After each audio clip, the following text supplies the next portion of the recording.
Leading people today, no matter the size of your team, no matter the size of the organization, no matter the type of organization, whether it's a small entrepreneurial organization, a not-for-profit, a global company, to be able to lead people, you've got to get out of your own head and out of your own way.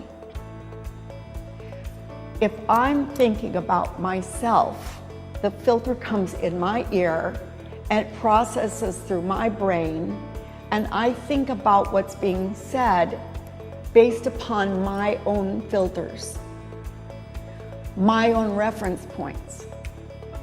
But in today's global economy, I may be working with someone from a totally different country for whom English is not a native language. And even if it is, that person has not lived my life. They have not dealt with my circumstances and situations.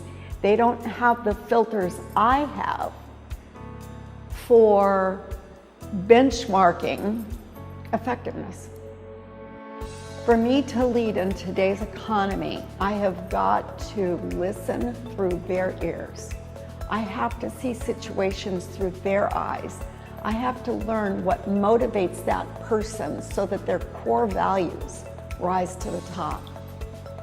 A great leader is one that embraces all. So let me give you an example of what I mean. Each of us are made up of multiple dynamics. We have 3 or 4 major influences that have crafted and created and resulted who we are today. The first is that you're born into conversations. You're born into attitudes, perceptions, faith practices, spirituality. How do you celebrate Christmas? How do you treat your elders?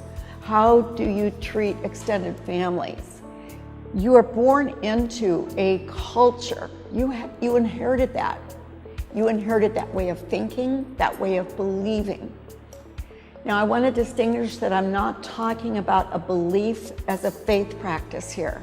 I'm talking about the assumptions that run in the background for why we believe what we do, which gives rise to the actions we take. So a belief is not a faith practice. A belief is an attitude or an assumption which gives rise to how reality looks for you. We're born into a culture. Our parents, our grandparents, our church, our culture, the area of the country that we live in. And each one of those layers gives rise to a viewpoint.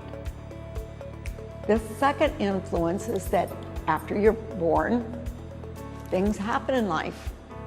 You learn to crawl, you fall down. You learn to walk, you fall down.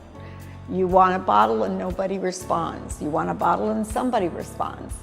You learn how to motivate those around you through your stress behaviors. If you don't get what you need, they will escalate. You learn how to be charming. You learn different behaviors for how to get your way, how to win at the game of life.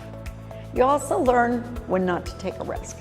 Back off, that stove was too hot, don't do that again. So throughout life, you have experiences that teach you what to do or not to do in your world, navigating other people and the dynamics of people, how to win at the game of life. To recap, you're born into a culture. Secondly, you have experiences in life that shape your choices and your thinking. So with those 2 major dynamics, there's also things that happen when you get out of the home and you start going into your social environment. School, the band, the cheerleading squad. Did you get an A on your paper? Was the teacher mean? Did you get called into the principal's office?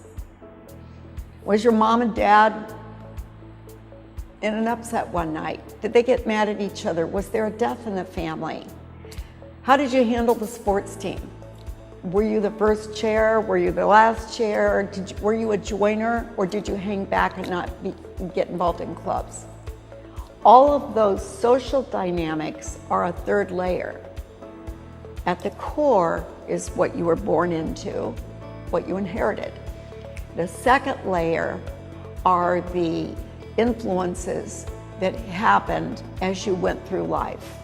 The third layer are the dynamics as you grew into adolescence and you started interacting with the world as a social being.